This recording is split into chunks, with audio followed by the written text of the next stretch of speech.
because citizens want cash transfers in part because they feel they're not going to get much else from the state.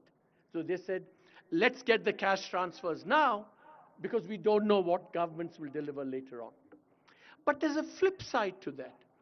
Governments themselves do more and more welfareism, almost because they have accepted that they will not be able to deliver all the other things that matter more. So we are in this slightly unholy alliance between citizens and the state, where it's all about cash transfers, to the neglect possibly of the other things that matter and that are contained in the vision statement that you have outlined. Um, so I think what India needs is, as someone rightly said, and what is exciting about this summit and your leadership is the new Telangana model. What is the new Telangana model? I think it's very important to remember that the Telangana model has to have as its core, which it does, the retaining of the idea of India as a pluralist, inclusive, non-majoritarian, non-exclusionary place. That idea of India cannot be abandoned, cannot be abdicated. That is the foundation, or should be the foundation, of the Telangana model. But then over and above that, what has to happen is the kind of political imagination that's been displayed in the Telangana Vision document, and converting that political imagination into a new reality is what has to be the Telangana model. And really, we've just written a book. In some ways, what we lament in the book is that the Indian political imagination has become stunted and stale.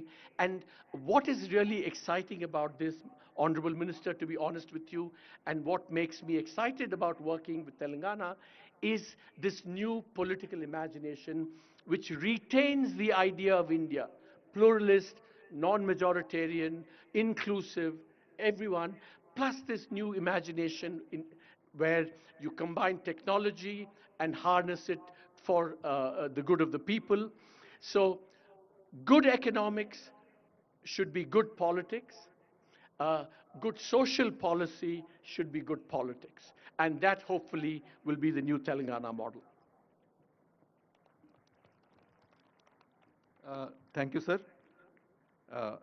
As usual, Arvind sir, Professor Arvind sir has always brings us, while acknowledging the dynamism, the vision of our Honorable CMs is also put some caution marks along the road.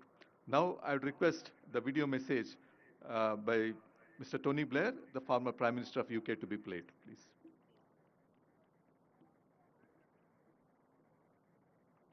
Ladies and gentlemen, Honored Chief Minister, distinguished leaders, and to the people of Telangana, it's a real privilege to join you today as you celebrate 10 remarkable years since the formation of Telangana, a decade that has transformed not only this state, but the story of modern India itself. In 2014, Telangana began a journey filled with high expectations and even higher aspirations. Today, reflecting on the transformation underway in Hyderabad and throughout the state, the story is not only one of progress, but one of enormous promise for the future. The record speaks for itself. As highlighted in your own growth analysis, the state's GSDP has nearly tripled in a decade. Your per capita income has become one of the highest in the whole of the country. But beyond the statistics lies something far more profound. A region once seen as struggling has reimagined itself as a powerhouse of technology, agriculture, and inclusive growth. You have become, in many ways, a model for other parts of the world. As Telangana marks this milestone year, it does so at a moment when India as a whole is shaping its future, working to build a fully developed and globally leading India by the time the nation marks its centenary of independence in 2047.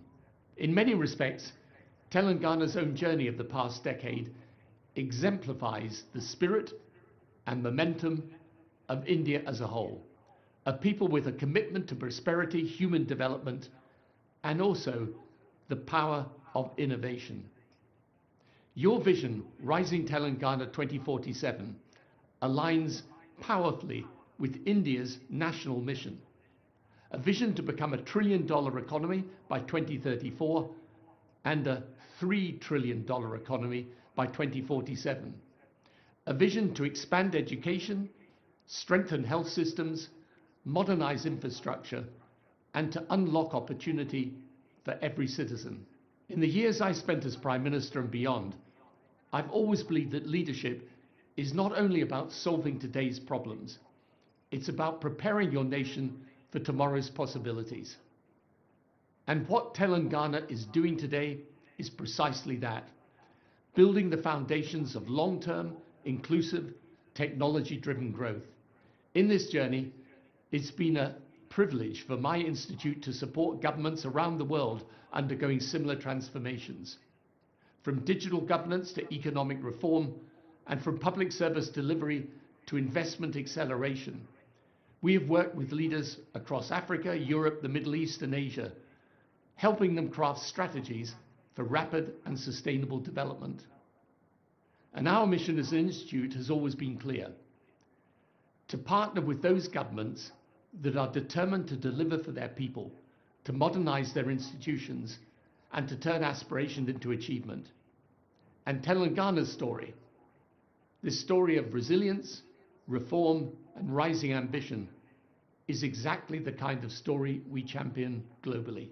During my time as Prime Minister, the United Kingdom faced moments demanding bold action, improving our public services, modernizing our education system, embracing the beginnings of the technology revolution, and placing innovation at the center of national progress. What I learned then is what Telangana demonstrates today: that with clarity of vision, strong leadership, and a commitment to inclusion, extraordinary transformation